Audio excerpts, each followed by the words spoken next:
Selamat pagi Bu. Selamat pagi juga Bu Bida. Dengan Ibu Ina ya. Iya.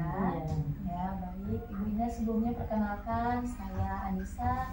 Saya bidan yang bertugas di sini ya Bu ya. Selamat pagi ya atas kelahiran anaknya ya. Iya. Alhamdulillah anaknya lahirnya ini menangis kuat tadi ya Bu ya. Terus juga warna kulit kemerahan. Kondisi obatnya juga baik ya Bu ya. Nah, jadi kedatangan saya di sini karena ibu kan baru lahir anak pertama ya. Nah kebetulan anak pertama, jadi saya ingin memberitahu ibu seputar ini pendidikan cara merawat bayi baru lahir. Iya Bu ya. Apakah ibu bersedia Bu? Bersedia Bu Bida. Oke, kalau gitu saya kontrak waktu dengan ibu sekitar 10 menitan ya Bu ya. Ya kalau gitu saya izin cuci tangan dulu ya Bu. Oh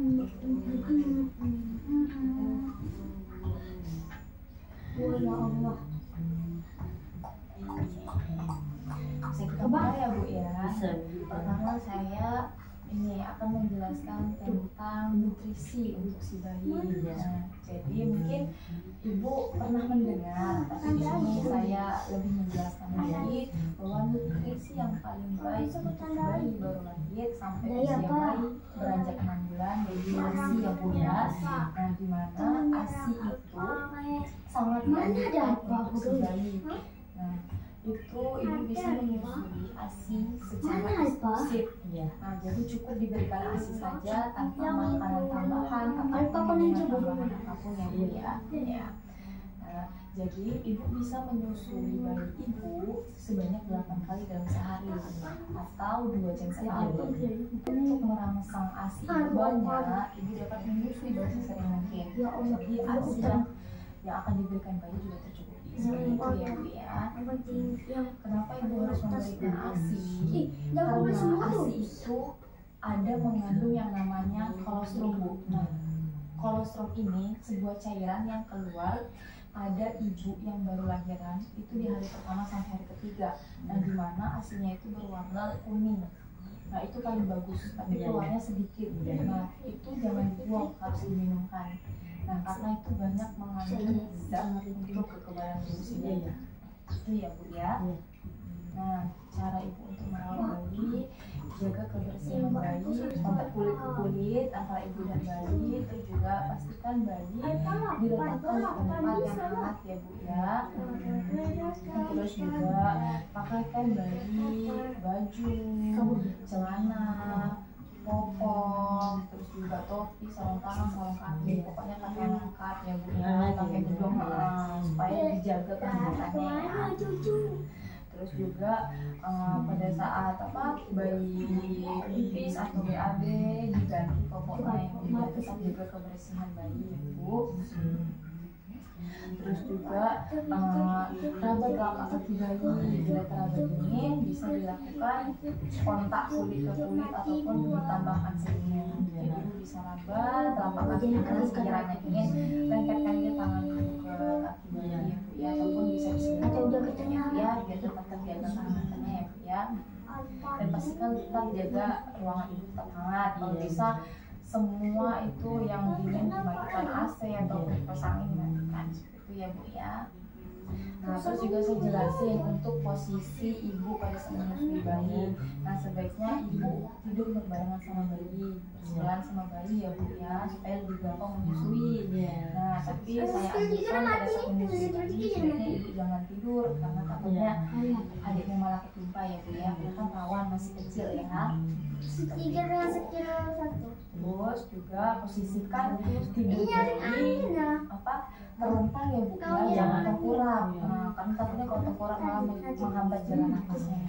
Khawatir takutnya nanti terjadi kenapa-napa ya Bu ya. Ya tetap dipantau karena masih kecil ya Bu ya, rawan. Nah, sekarang saya jelasin tentang perawatan tali pusatnya Bu. Nah, jadi untuk perawatan tali pusatnya Bu cukup dicuci aja bersih pas mandi. Nah, nggak perlu dibuat betadine ataupun bedah, itu nggak perlu. Jadi dibersihin aja seputar ini tali pusatnya, dikeringin kayak gitu, di tap-tap aja kayak gitu, nggak usah digosok-gosok banget ya Bu ya. Gak usah dikasih apa-apa seperti itu ya Bu ya. Bu Ida. perawatannya. Nah, pada saat ibu membersihkan baik ibu maupun keluarga ibu, nah sebaiknya cuci tangan dulu, ya, cuci tangan, tetap dijaga kebersihan tangan. Nah, setelah itu baru ibu bisa membersihkan daerah tali pusat bayi ya Bu ya. Nah, terus pada saat memasangkan popoknya, pasangkan popok berbatasan di bawah tali pusat bayi ya Bu ya. Jangan di atas tali pusatnya. Nah, takutnya nanti malah lembab nih tali pusatnya, malah lama keringnya ya Bu ya. Seperti itu ya Bu. Nah, terus luka tali pusatnya tetap dijaga sampai kering ya Bu ya, sampai dia melepas sendiri. Jadi ibu bisa menilai tanda-tanda infeksi pada tali pusat seperti terdapat kemerahan di sekitar tali pusat. Nah, terus juga terdapat nanah ataupun berbau. Nah, terus kalau udah sekiranya anak ibu mengalami seperti itu, segera dibawa ke tenaga kesehatan ya Bu. Misalnya anak ibu rasa mengalami demam, nah ibu bisa periksa suhunya dengan alat yang namanya termometer. Nah, itu dapat mempermudah ibu untuk mendeteksi anak ibu demam atau tidak. Seperti itu ya Bu. Jadi Bu, tanda bahaya yang harus ibu waspadai pada bayi ibu jika bayi ibu tidak mau menyusui. Nah, pada saat dia menyusui terus juga dia muntahkan, nah itu ibu waspadai juga.